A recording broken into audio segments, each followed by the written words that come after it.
Welcome to V3 news. లక్ష్యం సమాజహితం. శబరిమల ఆలయంలోకి ప్రవేశించడం గురించి దేశవ్యాప్తంగా చర్చలు కొనసాగుతున్నాయి. అయితే 10 సంవత్సరాల లోపు 50 సంవత్సరాల పైబడిన మహిళలకి మాత్రమే ఆలయంలోకి ప్రవేశం ఉండేది. ఇది కాదని సుప్రీంకోర్టు అందరి మహిళలు ఆలయంలోకి ప్రవేశించవచ్చని తీర్పు ఇచ్చిన తరుణంలో 2 మహిళలు ఆలయంలోకి ప్రవేశించారు. గత 2 నెలల్లో ఎంతోమంది ప్రయత్నించారు కూడా. అయితే ఇదే విషయం మీద చర్చించడానికి మనతో పాటు ఉన్నారు ప్రముఖ గురుస్వామి భార్గవ గురుస్వామి గారు.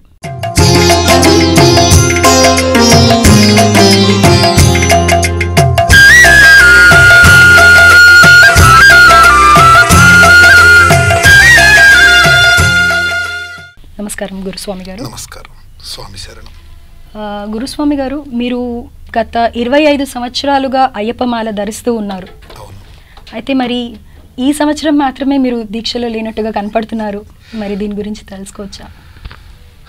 అందరికీ నమస్కారం. ఈ సంవత్సరం నేను మాలధారణ చేయకపోవడానికి మన హైందవ ధర్మానికి సంబంధించినటువంటి కొన్ని విషయాలు నాకు వ్యక్తిగతంగా అడ్డం వచ్చాయి. అందుకోసం అని చెప్పేసి మాలధారణ చేయాలి. అదేంటంటే ఒక 6 నెలల కిందట, అంటే మొన్న ఆషాఢమాసం జూలై నెలలో మా తల్లిగారు స్వర్గస్థులయ్యారు. మన హైందవ ధర్మ ప్రకారముగా 1 సంవత్సరం పాటు ఎటువంటి దీక్షలు, నియమాలు, ఇంకా దేవాలయ ప్రవేశాలు ఇలాంటివన్నీ కూడా పనికిరావు. కాబట్టి ఈ సంవత్సరం నేను నా భగవంతుడైనటువంటి అయ్యప్ప స్వామి సేవకి దూరంగా ఉండిపోవాల్సి వచ్చింది. అందుకు విచారిస్తున్నాను. కానీ V3 ఛానల్ ద్వారా ఆ స్వామి గురించి చర్చించడానికి ముందుకు రావటం, మళ్ళీ స్వామి నాకు ఇచ్చినటువంటి ఒక మంచి అవకాశంగాను, ఆయన నన్ను వదిలిపెట్టలేదు అని చెప్పడానికి ఉదాహరణగాను నేను చాలా సంతోషిస్తున్నాను ఈ విషయంలో. చాలా సంతోషం గురుగారు. అయితే మరి ఇప్పుడు శబరిమల ఆలయంలోకి మహిళల ప్రవేశం, దీని గురించి ఏ విధంగా ఆలోచించవచ్చు అంటారు? అంటే ఆధ్యాత్మిక పరంగా చూడొచ్చు, అలాగే న్యాయాలు, అలాగే సామాజిక అంశాలు, ఇన్ని కోణాలు ఉన్నాయి దీంట్లో. మరి దీన్ని మీరు ఎలా సమర్థిస్తారంటారా, లేకపోతే ఎలా విశ్లేషిస్తారా? ఆధ్యాత్మికమైనటువంటి విషయంగా మొట్టమొదటగా ఆలోచించిన సామాజికమైనటువంటి కోణం గురించి మనం సెక్యులర్ దేశంలో ఉంటున్నాం అనేటువంటి భావన మన హిందువులకి చాలా ఉండటం మూలంగా సాంఘికంగా, సామాజికంగా అనేటువంటి భావనని మనం ఆలోచించిన వీటన్నింటినీ మించి మతపరమైనటువంటి, ప్రాంతపరమైనటువంటి విశేషాలు చాలా ఉంటాయి ఇందులో. స్త్రీలని ప్రవేశించకూడదు, శబరిమలకి స్త్రీల ప్రవేశం లేదు అనేటువంటి మాట ఏమీ లేదు. 10 సంవత్సరాల లోపు అమ్మాయి స్త్రీయే. 50 సంవత్సరాలు పైబడినటువంటి స్త్రీ కూడా ప్రపంచం అంతా తెలిసి మంచి చెడు అన్నీ తెలిసినటువంటి స్త్రీయే. ఈ మధ్యకాలంలో స్త్రీలు ప్రవేశించడానికి అనుకూలంగా లేకపోవటానికి, ఆ శబరిమలకి రావద్దు అని చెప్పడానికి ఆధ్యాత్మికమైనటువంటి కారణాల గురించి మనం ఇప్పుడు ఆలోచిద్దాం. అందులో మొదటిది, మనము నిత్యము చేసేటువంటి పూజా కార్యక్రమాలలో సాష్టాంగ నమస్కారం అనేటువంటిది ఒకటి ఉంటుంది. సాష్టాంగ నమస్కారము అంటే శరీరములోని 8 అంగములు కూడా నేలకి తగిలేటట్టుగా. 8 అంగములు అంటే ఏంటి? ఉరస శిరస దృష్ట్యా మనసా వచస తథా పద్భ్యాం కరాభ్యాం కర్ణాభ్యాం అంటారు. ప్రణామ అష్టాంగ ఉచ్యతే, స అష్ట అంగ నమస్కారము సాష్టాంగ నమస్కారం. ఉరస అంటే పొట్టభాగము, శిరస తలభాగము, దృష్ట్యా కళ్ళు, మనసా వాచస పద్భ్యాం అంటే కాళ్ళు, కరాభ్యాం చేతులు, కర్ణాభ్యాం 2 చెవులు. ఈ 8 అంగములు కూడా నేలకి తగిలేటట్టుగా భగవంతుడికి నమస్కారం చెయ్యాలి. ఇక్కడ మళ్ళీ వివక్ష చూపించారు అనేటువంటి మాట చాలామంది మాట్లాడతారు. ఎందుకనంటే మగవాళ్ళు సాష్టాంగ నమస్కారం చేయాలి, స్త్రీలు త్రియంగ నమస్కారం చేయాలి. వాళ్ళు సాష్టాంగం చేయటానికి వాళ్ళ యొక్క శరీరం అనుకూలంగా ఉండదు అనేటువంటి ఉద్దేశంతో మన పురాణాలలోనే చెప్పారు మగవాళ్ళు సాష్టాంగం చేయాలి, స్త్రీలు త్రియంగ నమస్కారం చేయాలి అని. మళ్ళీ ఇక్కడ స్త్రీలకి పురుషులకి వివక్ష చూపిస్తున్నారు అంటూ కొంతమంది సెక్యులర్ వాదులు అందరూ కూడా గొడవ పడతారు. ఈ విషయం కూడా చెప్పాను అని అంటే, కానీ తప్పదు. అదేవిధంగా ఆ శబరిమల యాత్రలో ఆ కొండ ప్రాంతాల్లో ఆ ప్రయాణం కానీ మిగతా అక్కడ ఉండేటువంటి వాతావరణ పరిస్థితులు కానీ ఈ స్త్రీలకి ఈ 10 సంవత్సరాల తర్వాత 50 సంవత్సరాల లోపు ఉన్నటువంటి వయసు ఉన్నటువంటి స్త్రీలకి ఏదైతే మామూలుగా ఋతుక్రమాలు అవి ఉంటాయో వాళ్ళు ఆ ప్రయాణాన్ని తట్టుకోలేక గర్భానికి సంబంధించినటువంటి ఇబ్బందులు ఏమైనా వస్తాయి వారికి. ఎందుకనంటే పిల్లలని జన్మనివ్వవలసినటువంటి సమయం అది,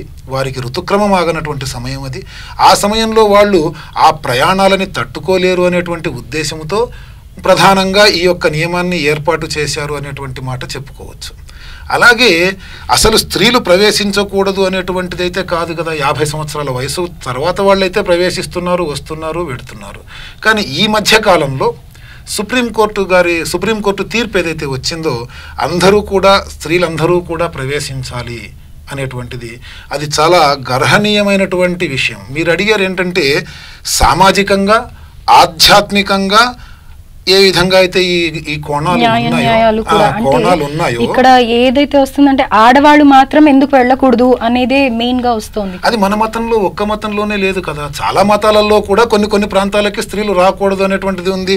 మన దేశంలో ఉన్నటువంటి ప్రధానమైనటువంటి 5 మతాలలో కూడా కొన్ని స్త్రీలు చేయవచ్చు, కొన్ని చేయకూడదు, వాళ్ళకి పనికిరానటువంటి రోజులు అనేటువంటివి ఉన్నాయి. కానీ ఎందుకు పనిగట్టుకొని కేవలం మన హైందవ ధర్మానికి సంబంధించిన వాటిల్లోనే అందరూ తలదూరుస్తున్నారు అనేటువంటి విషయం గురించి హిందువులందరూ కూడా ఆలోచించవలసినటువంటి విషయం. ఎందుకంటే ప్రస్తుతం సామాజికంగా మీరు చెప్పినటువంటి కోణం మాత్రం ఆ విధంగానే ఉంది. హిందుత్వాన్ని అంతం చేయాలి అనేటువంటి భావనతోనే మిగిలినటువంటి వాళ్ళందరూ కూడా ప్రయత్నం చేయటం, దానికి సెక్యులర్ అనేటువంటి సామరస్యం అనేటువంటి మాటని జోడించడం, అదే మిగతా మతస్థులకి సంబంధించినటువంటి ఏ విషయాల్లోనూ తలదూర్చకపోవడం, కేవలం హైందవ మతానికి మాత్రమే మిగతా విషయాల్లో హైందవ మతానికి సంబంధించిన విషయాల్లోనే తలదూరుస్తూ. ఇందులో చాలా బాధాకరమైనటువంటి విషయం ఏంటంటే వేరే మతస్థులు ఎవరూ కాకుండా కేవలం మన మతస్థులు మాత్రమే సెక్యులర్ ముసుగుతో మనల్ని ఇబ్బందికరమైనటువంటి పరిస్థితులలోకి తీసుకుంటూ రావటం అనేటువంటిది చాలా బాధాకరమైనటువంటి విషయం. కాబట్టి సాంఘికంగా ఇది కేవలం సెక్యులర్ అనేటువంటి మాటతోని మాత్రమే వీళ్ళందరూ కూడా సెక్యులర్ కంట్రీ అంటూ మన హైందవ మతం మీద చేస్తున్నటువంటి దాడి అనుకోవచ్చు. ఇంకా స్త్రీలు శబరిమలకి రాకూడదు అనేటువంటి దాంట్లో అది మతపరమైనటువంటి విశ్వాసాలకి ఆ ప్రాంతపరమైనటువంటి విశ్వాసాలకి సంబంధించింది. మనం ఈ మధ్యకాలంలో పేపర్లోనూ అందులోనూ కూడా చరిత్రకి సంబంధించినటువంటి విషయాలలో 200 సంవత్సరాల క్రితమే శబరిమలకి స్త్రీలని ప్రవేశించటాన్ని నిషేధపరిచారు అనేటువంటి విషయాన్ని మనం చూస్తున్నాం. కానీ 200 సంవత్సరాల క్రితం స్త్రీలు అందరూ కూడా శబరిమలకి వచ్చేవాళ్ళు అనే విషయాన్ని కూడా అక్కడ మనకి ప్రతి ఏజ్ గ్రూప్లో కూడా అన్ని వయసుల స్త్రీలు కూడా వచ్చేవాళ్ళు అనేటువంటి విషయము. తద్వారా కొన్ని ఇబ్బందికరమైనటువంటి కారణాల మూలంగా ఆ యొక్క శబరిమలకి ఈ ఫలానా వయసులో ఉన్నటువంటి వాళ్ళు రాకూడదనేటువంటి నిబంధన ఏర్పాటు చేయడం జరిగింది అనేటువంటి విషయాన్ని మనం తెలుసుకోవచ్చు. కాబట్టి ఇది ఆధ్యాత్మికమైనటువంటి మతపరమైనటువంటి కారణం మాత్రమే కాకుండా సామాజికంగా హిందుత్వాన్ని నాశనం చేయాలి అనేటువంటి ఒక ప్రధానమైనటువంటి ఉద్దేశం కొంతమంది పనిగట్టుకొని మరీ తీసుకొని వస్తున్నటువంటి ఉద్దేశంగా కనిపిస్తోందమ్మా. అయితే ఇందాక మీరు చెప్పారు కదా 200 సంవత్సరాల క్రితం ఆడవాళ్ళని కూడా రానిచ్చే అన్ని వయసుల వారిని కూడా రానిచ్చేవాళ్ళు అని. అయితే ఇక్కడ చూసినట్టయితే కొన్ని సందర్భాలలో కొన్ని పూజా సమయంలో కొన్ని నెలలలో అందరి ఆడవాళ్ళని అన్ని వయసుల వాళ్ళని రాణిస్తున్నారు, కానీ కొన్ని సందర్భాలలో మాత్రమే రానివ్వట్లేదు అనేది తెలిసింది. మరి అది ఎంతవరకు నిజమంటారు, ఎందుకంటారు? అసలు కొన్ని సందర్భాలలోనే అందరు ఆడవాళ్ళని రానిచ్చారు, మిగతా సందర్భాలలో కొన్ని సమయాలలో రానివ్వట్లేదు అనేటువంటి ప్రశ్న బహుశా ఇప్పుడు సుప్రీంకోర్టు ఇచ్చినటువంటి తీర్పులో ఈ విధంగా వెళ్ళాలనే దాన్ని ఉద్దేశించి మీరు అడుగుతున్నారని అనుకుంటున్నాను నేను. అయితే ఇది వరకైతే ఈ సమయంలోనే వీళ్ళు రావాలి, ఈ సమయంలో వీళ్ళు రాకూడదు అనేటువంటి నిబంధన ఏది శబరిమలలో లేదు. అన్ని సమయాల్లోనూ కూడా దేవాలయం మాస పూజలకి తెరిచినప్పుడైనా మండల పూజలకైనా జ్యోతికైనా సరే 10 సంవత్సరాల లోపు బాలిక, 50 సంవత్సరాలు పైబడినటువంటి స్త్రీ, మిగతా వాళ్ళందరూ కూడా ఏ మతముతోని కూడా సంబంధం లేకుండా అన్ని మతాల వాళ్ళు కూడా రావటానికి అనుకూలమైనటువంటి ప్రాంతము, అందరినీ కూడా అనుమతించేటువంటి ప్రాంతము శబరిమల. అయితే ఇప్పుడు ఈ సమయంలో లక్షల కొద్దీ స్వాములు అయ్యప్ప మాల వేసుకొని, కోట్ల కొద్దీ స్వాములు, లక్షల కొద్దీ కూడా కాదు, కోట్ల కొద్దీ స్వాములు అయ్యప్ప మాల వేసుకొని ఆ యొక్క దీక్షను అనుసరించి మండలకాల దీక్ష పూర్తయిన వెంటనే శబరిమలకి వెళుతూ ఉండటం మూలంగా అక్కడ కాలు మోపడానికి కూడా అవకాశం ఉండదు. కాబట్టి అక్కడ ఈ స్త్రీలు ఇబ్బంది పడతారనే ఉద్దేశంతో కార్తీక మార్గశిర పుష్యమాసాలలో ఎప్పుడైతే ఈ దీక్షా సమయాలు ఉంటాయో ఆ సమయంలో వెళ్ళకండి, మిగతా సమయాల్లో వెళ్ళండి అని చెప్పేసి సుప్రీంకోర్టు తీర్పు ఇచ్చింది. కాకపోతే మాకు అర్థం కానటువంటి విషయం ఏంటంటే, ఏ మతానికి సంబంధించిన విషయంలోనూ కూడా సుప్రీంకోర్టు అంత తొందరగా ముందడుగు వేయదు. కానీ హైందవ మతం మీద మాత్రమే ఎందుకు అంత తొందరగా ముందడుగు వేస్తోంది? అదే మిగతా ప్రార్థనాలయాలలోకి వీళ్ళని ఎందుకు రానివ్వట్లేదు, మీరు వీళ్ళని ఎందుకు దూరంగా ఉంచుతున్నారు? విడాకుల విషయం అయితే కావచ్చు, వేరే మతస్థులకి సంబంధించి వాళ్ళకి ప్రాపర్టీస్కి సంబంధించినటువంటి విషయం కావచ్చు, వాళ్ళ దేవాలయాలకి సంబంధించినటువంటి విషయాలు కావచ్చు, వాళ్ళ ప్రార్థనా సమయాలు, వాళ్ళు రోడ్ల మీద ప్రార్థన చేసేటువంటి విషయం గురించి ఆలోచించవచ్చు. ఫర్ ఎగ్జాంపుల్, మొన్న 26వ తారీఖు నాడు, డిసెంబర్ 26వ తారీఖు నాడు కేరళ రాష్ట్రం అంతా కూడా కొన్ని లక్షల మంది రోడ్డుకి రెండు వైపులా కూడా నిలబడి దీపాలు వెలిగించి పట్టుకొని స్వామికి నివాళులు ఇచ్చారు.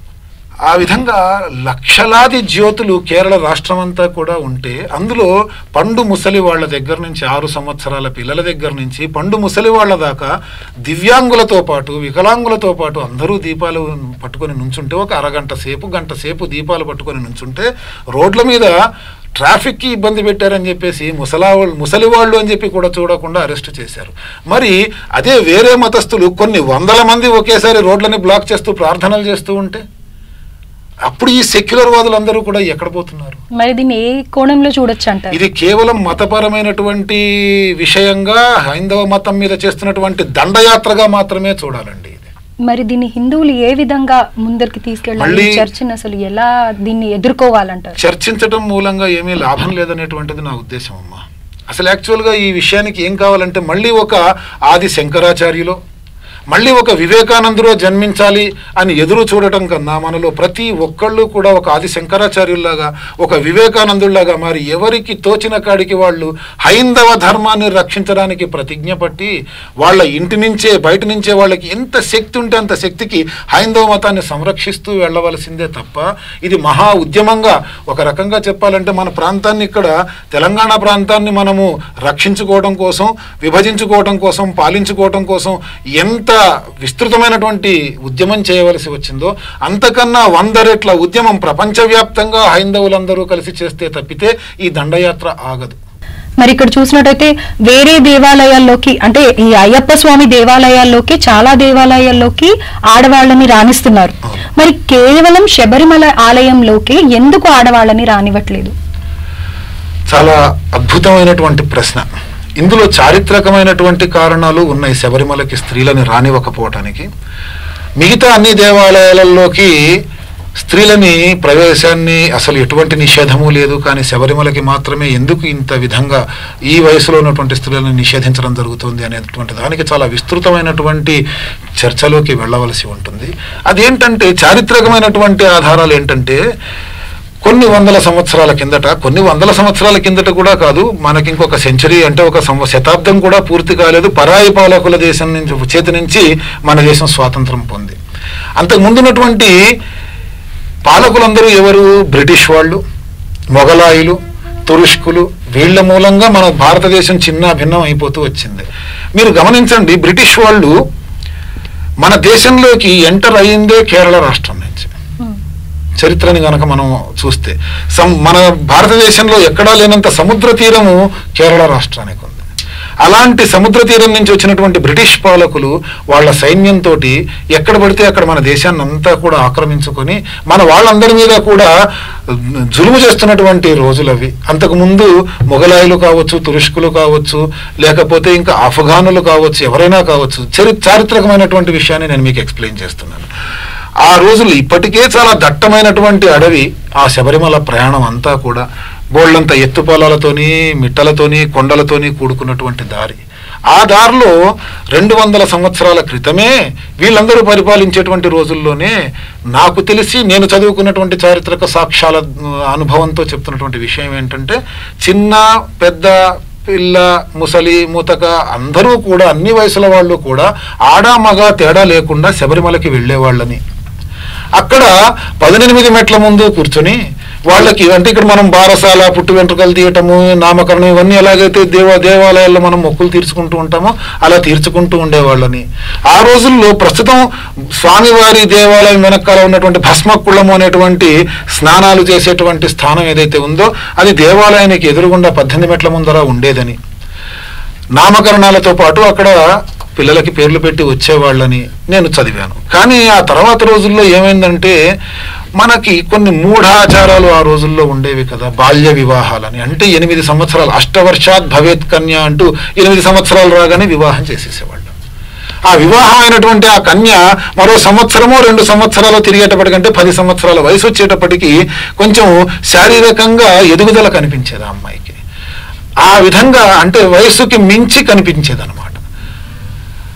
ఆ పిల్లలు కూడా బయలుదేరి శబరిమలకి వెళుతూ ఉంటే వాళ్ళ కుటుంబాలకి చాలా కాలంగా దూరంగా ఉన్నటువంటి ఈ పరాయి పాలకుల సైనికులు ఎవరైతే ఉన్నారో వాళ్ళు ఎక్కడికక్కడ ఉద్యమాలు రాకుండా నిలవరించడం కోసం మన దేశమంతా కూడా వ్యాప్తి చెంది ఉన్నారు ఆ రోజుల్లో.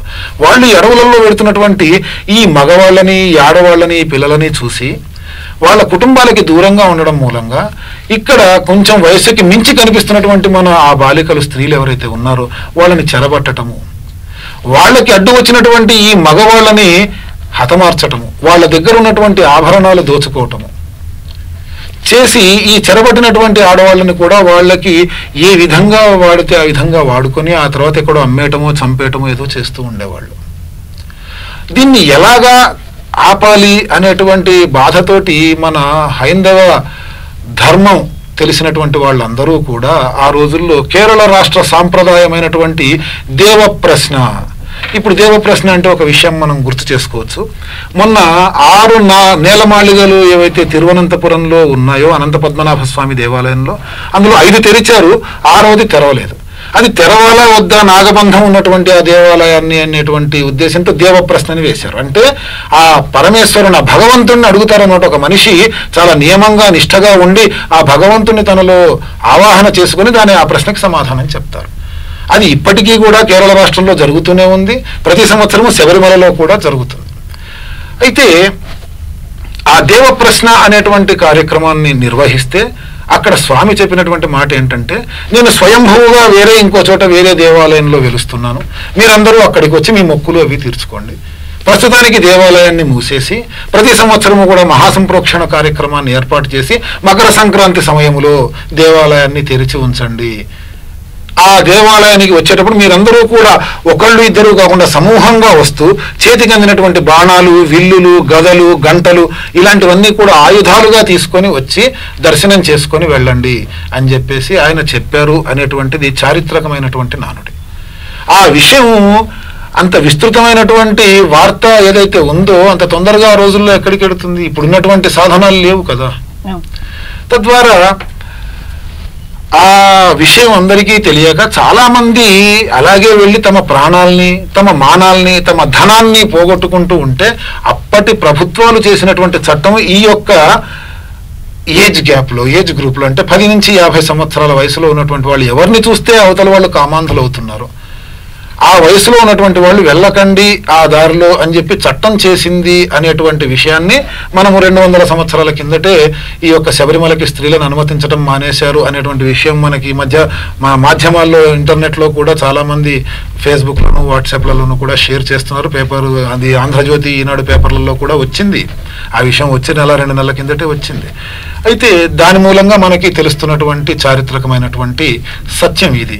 కానీ ఒక దేవాలయంలోకి, ఒక మతానికి సంబంధించినటువంటి వాళ్ళకి సంబంధించి ఇప్పటి వరకు కూడా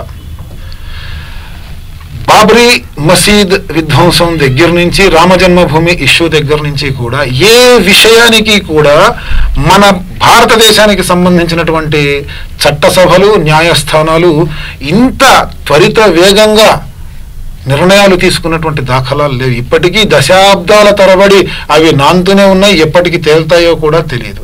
కానీ రాజకీయ కోణం కూడా ఒకటి దీని వెనకాల చాలా బలంగా ఉన్నట్టుగా అనిపిస్తూ ఉంది. హైందవ ధర్మాన్ని అడ్డు పెట్టుకొని వాళ్ళ యొక్క పార్టీలను గెలిపించుకోవాలని, రాజ్యాధికారం చేయాలని. అందుకని ఇవన్నీ కూడా ఎప్పుడొచ్చినా కూడా ఇది కేవలం మొదటిసారి కాదు శబరిమల మీద వచ్చినటువంటి అపవాదులు.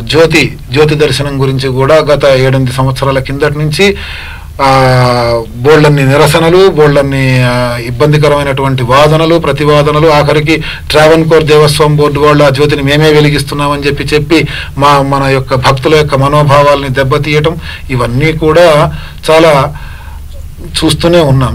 కానీ ఈ మతపరమైనటువంటి విషయాలలో చట్టం జోక్యం చేసుకొని వెంటనే ఈ విధమైనటువంటి తీర్పులు ఇవ్వటము అనేటువంటిది చాలా బలమైనటువంటి ఒత్తిడి. ఈ యొక్క తీర్పు వెనకాల రాజకీయపు ఒత్తిడి కావచ్చు, లేకపోతే విదేశాల యొక్క కుట్ర అని కూడా చెప్పడంలో మనం ఏం సందేహించాల్సినటువంటి అవసరం ఏమీ లేదు. అలాంటి కుట్రలు చాలా జరిగాయి. ఆ విధమైనటువంటిది జరిగి ఉండవచ్చు అని చెప్పి మనం చాలా గట్టిగా చెప్పవచ్చు. ఇంకా మీరు అడిగినటువంటి ప్రశ్న ఏంటంటే, మిగతా దేవాలయాలలోకి, అయ్యప్ప దేవాలయాల్లోకి ఆడవాళ్ళని అనుమతిస్తున్నారు, శబరిమలకి ఎందుకు ఆడవాళ్ళని అనుమతించట్లేదు అని. దాని వెనకాల నేను భావిస్తున్నటువంటి కారణం ఇందాక చెప్పినటువంటి రీజన్ ఉంది కదా. ఆ విధమైనటువంటి చట్టపరమైనటువంటి ఇబ్బందికరమైనటువంటి, అలాగే వీరి ఆ కోనల్లో వీళ్ళ యొక్క నడక, ఇవన్నీ కూడా వారికి గైనిక్కి సంబంధించినటువంటి ఇబ్బందులు కలిగించే అవకాశం ఉండవచ్చు. కాబట్టి అక్కడికి వాళ్ళని అనుమతించకపోవచ్చు. అంతేకాని చాలా మంది ఇంత డెప్త్లోకి తెలియక అయ్యప్ప బ్రహ్మచారి కాబట్టి అక్కడికి ఆడవాళ్ళు రావద్దు అని అంటే అది సామాన్యంగా మీరు ఇప్పుడు అడిగినట్టుగానే ఉంటుంది. మరి మిగతా అయ్యప్ప దేవాలయాల్లో ఉన్నటువంటి అవన్నీ విగ్రహాలన్నీ కూడా బ్రహ్మచర్యం పాటించేవి కాదా అండి అని చెప్పి. కాబట్టి అది తప్పు, ఆ వాదన తప్పు. ఈ విధమైనటువంటి కారణాల మూలంగా శబరిమలకి మాత్రమే స్త్రీలని అనుమతించకుండా ఉండడానికి మనం కారణంగా భావించవచ్చు.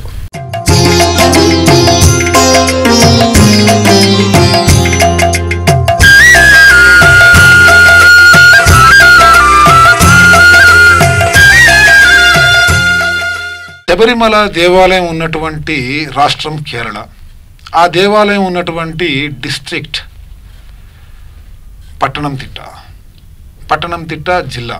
అది ఇప్పుడు జిల్లా అయింది. ఒకప్పుడు అది ఒక కుగ్రామంగా ఉండేది. ఆ పట్టణంతిట్ట అనేటువంటి గ్రామానికి ఉత్తరంగా పేరునాడ్ అనేటువంటి ప్రాంతంలో 2 కిలోమీటర్ల దూరంలో ఉంది పేరునాడ్. ఆ పేరునాడ్ అనేటువంటి గ్రామంలో స్వామి తాను స్వయంభూగా వెలుస్తున్నాను అని చెప్పి దేవప్రశ్నలో చెప్పడం జరిగింది. అక్కడ ఆయన వెలిశారు. అది ఇప్పటికీ కూడా స్త్రీల శబరిమల అనేటువంటి పేరుతో చాలా ప్రాముఖ్యం పొంది ఉంది. స్త్రీలందరూ కూడా అక్కడికి ఇంకా ఏ కట్టుబాట్లు లేకుండా, అంటే వాళ్ళు వెళ్ళగలిగినటువంటి దేవాలయంలో దర్శనం చేసుకోగలిగినటువంటి రోజులలో ఖచ్చితంగా ఆ దేవాలయంలోకి వెళ్ళవచ్చు, పూజలు చేసుకోవచ్చు. అయితే ఇక్కడ మనము స్వామిని, అయ్యప్ప స్వామిని ఒక అద్భుతమైనటువంటి భగవంతుడిగా కొలుస్తూ ఉన్నాం కదా. అదే కేరళ రాష్ట్రానికి వచ్చేటప్పటికి ఆయన ప్రతి గ్రామానికి కూడా గ్రామ రక్షకుడు, ప్రతి ఇంటికి కూడా ఆయనే ఇలవేల్పుగా భావించి పూజలు చేస్తూ ఉంటారు. అందుకే మనం ఇక్కడ ఆంజనేయ స్వామి విగ్రహాలు ఎలాగైతే మన తెలంగాణ, ఆంధ్రప్రదేశ్ రాష్ట్రాల్లో చూస్తూ ఉంటామో, అక్కడ అయ్యప్ప స్వామి విగ్రహాలని అయ్యప్ప అని చెప్పి చెప్పడం కన్నా శాస్త అని చెప్పి చెప్పడం బాగుంటుంది. ఆ శాస్తా విగ్రహాలని ప్రతి గ్రామంలో, ప్రతి పట్టణంలో, ప్రతి వీధిలో కూడా ప్రతిష్ఠించి పూజలు చేసుకుంటూ ఉంటారు. అయితే స్వామి వెలిశాడు, తనంతట తానుగా స్వయంభూగా చెప్పాడు కాబట్టి అక్కడ అది స్త్రీల శబరిమల అయింది అనడానికి ఒక మంచి ఉదాహరణ, రుజువు ఏంటంటే, మన హైందవ ధర్మానికి సంబంధించి వెంకటేశ్వర స్వామి దేవాలయాలు కొన్ని వందలు ఉన్నాయి, కొన్ని వేలు ఉన్నాయి. శైవ క్షేత్రాలు కొన్ని వందలు ఉన్నాయి, గణపతి క్షేత్రాలు ఉన్నాయి, కుమారస్వామి క్షేత్రాలు ఉన్నాయి, అమ్మవారి గుళ్ళు ఉన్నాయి. కానీ విశేషమైనటువంటిది ఏంటంటే, ఒక వెంకటేశ్వర స్వామికి అలంకరించినటువంటి ఆభరణాలు ఇంకొక వెంకటేశ్వర స్వామికి అలంకరించరు, వేరే దేవాలయంలో ఉన్నటువంటి విగ్రహానికి అలంకరించరు. అలాగే ఏ దేవాలయంలో అయినా సరే అదే దేవుడు ఇంకో దేవాలయంలో ఉన్న ఈ దేవాలయంలో వాడినటువంటి విగ్రహాలని ఆభరణాలని ఆ దేవాలయంలో వాడరు. కానీ ఇక్కడ పందళ రాజు దగ్గర నుంచి ఏవైతే ఆభరణాల పెట్టే మకర సంక్రమణం రోజున శబరిమలకి చేరుతుందో అక్కడ 5 రోజులు ఆ మూల విరాట్టుకి అలంకరించినటువంటి ఆభరణాలు తిరుగు ప్రయాణంలో పేరునాడు శాస్తా వారి దగ్గర 5 రోజుల పాటు ఆయన విగ్రహానికి అలంకరింపబడతాయి. ఇంతకన్నా పెద్ద సాక్ష్యం ఏమీ అక్కర్లేదు. ఇది స్వామి తనంతట తానుగా చెప్పి తనంతట తానుగా వెలిసినటువంటి క్షేత్రము అని చెప్పడానికి. శబరిమలలో అలంకరించినటువంటి ఆభరణాలు మాత్రమే ఇక్కడ పేర్నాడు శాస్త్ర వారికి కూడా అలంకరిస్తారనమాట. ఈ యొక్క దేవాలయము కూడా చాలా అద్భుతమైనటువంటి మహిమ కలిగినటువంటిది.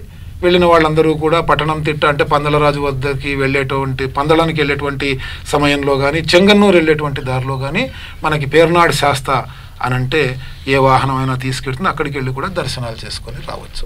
అది స్త్రీల శబరిమలగా ప్రసిద్ధి చెందింది. నిన్నగాక మొన్న చూస్తే బిందు, కనకదుర్గ అనే 2 మహిళలు ఆలయంలోకి అర్ధరాత్రి సమయంలో అలా ప్రవేశించారు. అవును.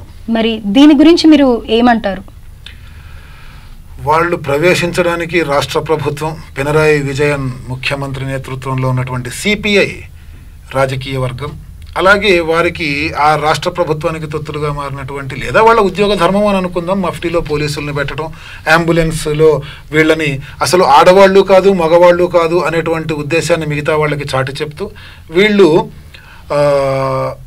అంటే హిజ్రాలని ప్రవేశించవచ్చు అని చెప్పేసి మేల్శాంతి ప్రధానమైనటువంటి పూజారి గారు చెప్పినటువంటి నేపథ్యంలో వీళ్ళు హిజ్రాలు అనేటువంటి మాటని అందరికీ చెప్తూ తీసుకొని రావడం, ఇదంతా కూడా ఒక పెద్ద కుట్రగానే భావించవచ్చు. ఎందుకనంటే అర్ధరాత్రి పూట 3 గంటల సమయంలో, ఇంకా అప్పటికి సుప్రభాతం కూడా కాలేదు, అలాంటి సమయంలో వీళ్ళిద్దరూ వెళ్ళి రావటం, ముఖ్యంగా ఈ యొక్క బిందు అనేటువంటి సిపిఐ కార్యకర్త, కనకదుర్గ అనేటువంటి పౌర సరఫరాల శాఖకి సంబంధించినటువంటి ఉద్యోగిని, వీళ్ళిద్దరూ కూడా శబరిమలకి రావటం, వాళ్ళు ఎలా వచ్చారో అలాగే ఈ పోలీసు వాళ్ళ యొక్క సహకారంతో మళ్ళీ అక్కడి నుంచి రహస్యమైనటువంటి ప్రాంతానికి చేరవేయబడ్డం, వాళ్ళ యొక్క ఇంటి వద్ద కూడా చాలా కట్టుదిట్టమైనటువంటి భద్రతా ఏర్పాట్లు చేయటం, ఇవన్నీ కూడా రాజకీయ వర్గంగా ఆ యొక్క ప్రభుత్వం చేస్తున్నటువంటి కుట్రగానే చెప్పవచ్చు. ఎందుకనంటే ముఖ్యంగా అందరికీ తెలిసినటువంటి విషయం, నవంబర్ నెల 15వ తారీఖు నుంచి డిసెంబర్ 25 వరకు ఉండేటువంటి మండల కాలములో, అలాగే డిసెంబర్ 27వ తారీఖు 28వ తారీఖు నుంచి జనవరి 19వ తారీఖు వరకు ఉండేటువంటి జ్యోతి సమయానికి సంబంధించినటువంటి శబరిమల తెరిచి ఉండేటువంటి సమయంలో కొన్ని కోట్ల మంది ప్రజలు స్వామివారి దర్శనానికి దీక్ష చేసి, యాత్ర చేసి, ఆ యొక్క కఠినమైనటువంటి ప్రాంతంలో ప్రయాణం చేసి, కొండలు మిట్టలు ఎక్కుతూ నడుస్తూ వెళ్ళి స్వామి దర్శనం చేసుకుంటూ ఉంటారు. ఒక్క సెకండ్ కూడా ఎక్కడ కాలు పెట్టడానికి అవకాశం లేనటువంటి మహా రద్దీగా ఉండేటువంటి ఈ సమయంలో ప్రతి నెలా కూడా దేవాలయం తెరుస్తూనే ఉంటారు, మాస పూజలు అని చెప్పేసి 2 రోజులు 3 రోజుల పాటు. అప్పుడు రద్దీ తక్కువగా ఉంటుంది, ఇంత రష్ ఏమీ ఉండదు. అలాంటి సమయంలో వీళ్ళు దర్శనానికి వెళ్లకుండా, ఆ సమయంలో వస్తే వీళ్ళు పోలీసు వాళ్ళకి కాస్త సెక్యూరిటీ ఇచ్చి దర్శనం చేయిస్తే సరే, ఎవరికి చెప్పకుండా దర్శనం చేయించారేమో అని చెప్పి అనుకోవచ్చు. కానీ మహారద్దీగా ఉండేటువంటి జనవరి నెల 1వ తారీఖు నుంచి కొన్ని లక్షల మంది, అనేక రకాలైనటువంటి ప్రెస్కి సంబంధించినటువంటి వాళ్ళు, అనేక రకాలైనటువంటి ఉన్నతాధికారులు, రాష్ట్ర ప్రభుత్వానికి కేంద్ర ప్రభుత్వానికి సంబంధించినటువంటి ఉన్నతాధికారులు, వీళ్ళందరూ కూడా ఉన్నటువంటి ఈ సమయంలో ఆ 2 ఆడవాళ్ళని కూడా దర్శనం చేయించడం రహస్యంగా, అర్ధరాత్రి పూట దొంగచాటుగా, ఆ తర్వాత అక్కడి నుంచి మళ్ళీ వెంటనే రహస్యంగా ఇంకో చోటికి వాళ్ళని మార్చివేయటం, అక్కడ వాళ్ళని చాలా కట్టుదిట్టమైనటువంటి భద్రతలో ఉంచడం, ఇదంతా కూడా ఒక పకడ్బందీ ప్రణాళికతోటి హిందువుల మనోభావాలన్నింటినీ కూడా దెబ్బతీయటం కోసమే అనేటువంటి వాదనని మనం నిక్కచ్చిగా చెప్పవచ్చు. ఇక్కడ ఏ కోర్టు అయినా, అంటే మున్సిఫ్ మెజిస్ట్రేట్ కోర్టు దగ్గర నుంచి సుప్రీం కోర్టు వరకు భారతదేశంలో ఒక కులానికి సంబంధించినటువంటి కామెంట్ చేసిన, ఒక వ్యక్తికి సంబంధించినటువంటి వ్యక్తిగతమైనటువంటి దూషణ చేసిన, అతడి మనోభావాలు దెబ్బతిన్నాయంటూ అవతల వ్యక్తిని 7 సంవత్సరాల నుంచి 14 సంవత్సరాల శిక్ష వేసినటువంటి సందర్భాలు ఎన్నో ఉన్నాయి. అలాంటిది సాక్షాత్తు సుప్రీంకోర్టే ఈ సమయంలో ఇన్ని కోట్ల మంది ప్రజల మనోభావాలని, హిందువుల మనోభావాలని దెబ్బతీయాలి అని అనుకోవటం, అందుకు తగినట్లుగా తీర్పునివ్వటం, ఇదంతా కూడా పూర్తి స్థాయిలో మన భారతదేశం మీద జరుగుతున్నటువంటి, హైందవ మతం మీద జరుగుతున్నటువంటి దండయాత్రగానే చెప్పవచ్చు. అందులో భాగంగానే, అంటే మానసికంగా ముందు అందరినీ బలహీనం చేసేస్తే శారీరకంగా తర్వాత ఎంత దెబ్బైనా కొట్టొచ్చు అనేటువంటిది యుద్ధనీతి. అందుకని ఏ యుద్ధంలోనైనా సరే రూమర్స్, పుకార్లు, వాళ్ళు అలా వచ్చేస్తున్నారు, వీళ్ళు ఇలా వచ్చేస్తున్నారు, వాళ్ళ ముందర నువ్వు గెలవలేవంటూ ముందు మానసికంగా వాళ్ళని నిర్వీర్యం చేసేస్తారు. ఆ తర్వాత శారీరకంగా వాళ్ళ మీద దండయాత్ర చేసి దెబ్బతీస్తారు. ఇప్పుడు ఇది నాంది మాత్రమే. ఇది నాంది అనే మాట ఎందుకన్నానంటేనమ్మా, ఈరోజు మధ్యాహ్నమే నేను వాట్సాప్లో ఒక పోస్టర్ వచ్చింది, గమనించాను. అందులో తమిళనాడులో జరుగుతున్నటువంటి ఒక ధర్నా, ఒక ఉద్యమం గురించి ఆ పోస్టర్లో ఉంది. అందులో ఏముందనంటే, RSS and Hindutva get out from Tamil Nadu, we are Tamilians, we are not Hindus అని చెప్పేసి బ్యానర్ ఉంది. అంటే మొన్నటి దాకా వాళ్ళు హిందువులు కానప్పుడు హిందుత్వానికి సంబంధించినటువంటి పెద్ద పెద్ద దేవాలయాలన్నీ కూడా తమిళనాడులో ఉన్నాయి. వాటిని పోషిస్తున్నారు, వాటికి దర్శనం చేసుకుంటున్నారు. వాళ్ళందరూ తమిళనాడు వాళ్ళు కాదా? తమిళియన్స్ కాదా? మరి మేము తమిళులము అంటే అది ఒక మతమా? ఇదంతా కూడా కేవలం రాజకీయ లబ్ధి కోసం, రాజకీయంగా మానసికంగా ప్రజలందరి మనోభావాలని దెబ్బతీస్తూ ఉన్నటువంటి హైందవ ధర్మానికి సంబంధించినటువంటి అతి పెద్ద కుట్ర ప్రారంభం మాత్రమే అయ్యింది. ఇంకా ఇది ముందు ముందుకి ఎక్కడికి దారి తీస్తుందో. అందులో భాగంగానే ఇన్ని కోట్ల మందిని కూడా నిర్వీర్యం చేయడానికి, మానసికంగా వాళ్ళందరితోని కూడా వాళ్ళ మనోభావాలని దెబ్బతీసి ఇంకా మాకు ఈ మతాన్ని మారడం తప్పితే వేరే దిక్కు లేదు, మాకు ఇంకా ఈ మతాన్ని వదిలిపెట్టాలి అనేటువంటి భావన ప్రతి వ్యక్తిలోను, ప్రతి హిందువులోనూ కల్పించడం కోసం అన్ని రకాలుగాను కూడా మత మార్పిళ్ళు కావచ్చు, మన మతానికి సంబంధించినటువంటి దేవతలని దూషించటం కావచ్చు, అలాగే మన మతానికి సంబంధించినటువంటి వాళ్ళకి ఎటువంటి రాయితీలు ప్రకటించకుండా ఉండడం కావచ్చు, సేవ చేస్తున్నటువంటి మన మతానికి సంబంధించినటువంటి సంఘాలన్నింటినీ కూడా తీవ్రవాదులతో సమానంగా, ఉగ్రవాదులతో వాళ్ళ యొక్క సంఘాలతో సమానంగా కొన్ని రాష్ట్రాల్లో బ్యాన్ చేయటం కావచ్చు. అది కేవలం ఓటు ప్రభుత్వాలు నిలబెట్టుకోవటం కోసం, మైనారిటీల ఓట్లు కొల్లగొట్టి మెజారిటీని డివైడ్ చేసి మైనారిటీల ఓట్లు కొల్లగొట్టుకొని వాళ్ళకి సేవ చేస్తూ ఉండటం మాత్రమే, కేవలం అధికారం కోసం చేస్తున్నటువంటి కన్న తల్లిని అమ్ముకుంటున్నటువంటి ప్రక్రియగా చెప్పవచ్చు. మన హైందవత్వాన్ని మనమే అమ్ముకోవటం. అందులో భాగంగానే మొన్నటి సంఘటన కూడా జరిగింది. అలా జరిగిన దానికి శాంతియుతంగా బంద్ చేస్తున్నటువంటి హిందూ ఉద్యమకారుల మీద లాఠీ ప్రయోగము, బాష్పవాయు ప్రయోగము, అలాగే వాటర్ పంపు వాటి ప్రయోగాలు చేస్తూ ఉండటం మూలంగా చంద్రన్ అనేటువంటి ఒక 60 సంవత్సరాల వృద్ధుడు చనిపోయాడు.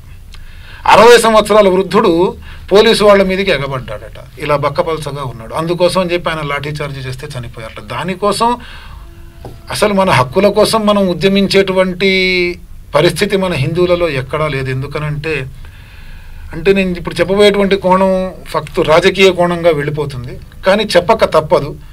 ఈ విధమైనటువంటి పరిస్థితులు మన హైందవత్వంలో ఏర్పడుతున్నాయి, మన దేవాలయాల్లో ఏర్పడుతున్నాయి. కాబట్టి అదేంటి అంటే, మన హిందువులే మన హిందుత్వానికి తూట్లు పొడుస్తూ మన హిందువులకి అన్యాయం చేసేటువంటి వేరే మతస్థుల పార్టీలని గెలిపించడం కోసం వీళ్ళు వాళ్ళకి డమ్మీలుగా వీళ్ళు ఎలక్షన్లలో నిలబడుతూ మన హిందువుల ఓట్లన్నీ చీలుస్తూ మిగతా వాళ్ళు గెలవటానికి దోహదం చేస్తూ మనకి మనమే అన్యాయం చేసుకుంటున్నటువంటి, మనకి మనమే పోటు పొడుచుకుంటూ మన ప్రాణాలని మనమే ఆత్మహత్య అనడం తప్పితే దీన్ని ఇంకోటి ఏది అనరు. రాబోయే కొద్ది కాలంలో ఇది ఇలాగే ఉండి మన హిందువులందరూ కూడా మాట్లాడకుండా కూర్చుంటే ఒకానొకప్పుడు భారతదేశాన్ని హిందూ రాజ్యం అని చెప్పి పిలిచేవాళ్ళు. ఆ రోజుల్లో హిందువులు అనేక మంది దేశం నిండా ఉండేవాళ్ళు. వాళ్ళకి ఈ విధమైన పండుగలు, ఈ విధంగా ఆచారాలు, వ్యవహారాలు, మర్యాద, మన్నన ఇవన్నీ ఉండేవి అని చెప్పి మన తర్వాత తరాల వాళ్ళు చరిత్రలో చదువుకోవాల్సినటువంటి పరిస్థితి వస్తుంది.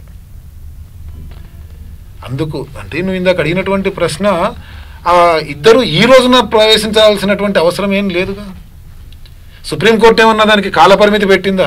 ఇన్ని రోజుల లోపల ఈ రాష్ట్ర ప్రభుత్వం వాళ్ళు ఇంతమంది ఆడవాళ్ళని పంపించాలి శబరిమలకు అని చెప్పేసి, వాళ్ళకేదో మేము కోర్టు ధిక్కరణ కేసు వస్తుందేమో మా మీద, మేము ఆడవాళ్ళని పంపించట్లేదని చెప్పి కోర్టు మమ్మల్ని క్వశ్చన్ చేస్తుందని చెప్పి పంపించామని చెప్పి అనుకోవటానికి దాన్ని మళ్ళీ పినరయి విజయన్ గారు ధృవీకరించటము, ఇద్దరు ఆడవాళ్ళు వెళ్ళారని చెప్పేసి.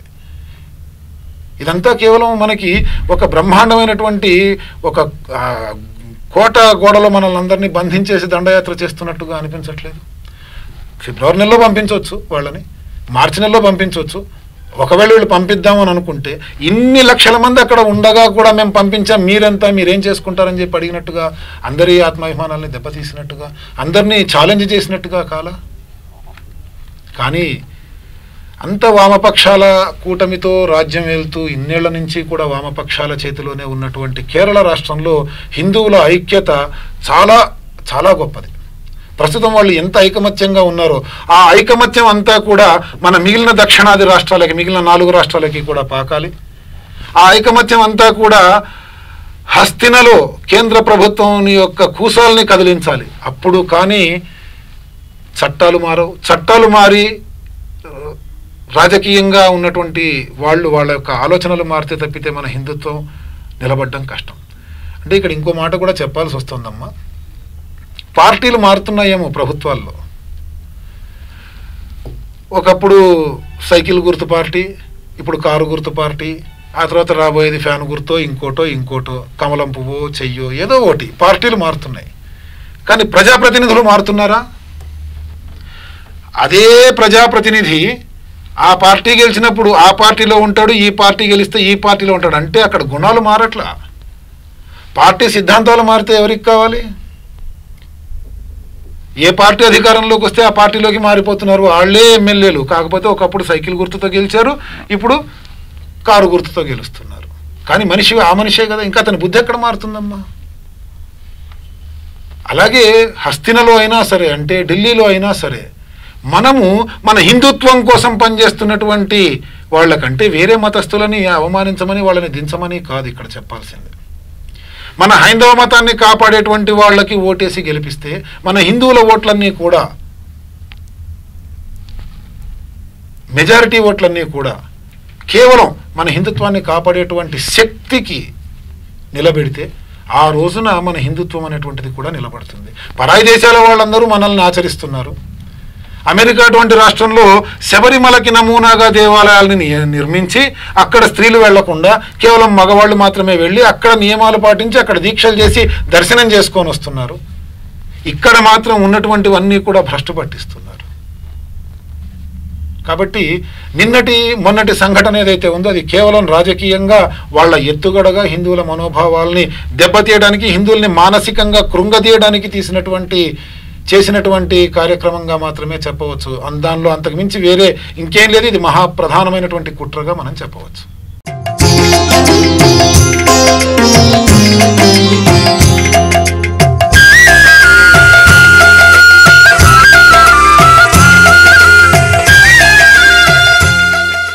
ఇది భార్గవ గురుస్వామి గారి మనోభావాలు. థ్యాంక్స్ గురువు గారు. చూస్తూనే ఉండండి V3 న్యూస్. లక్ష్యం సమాజహితం.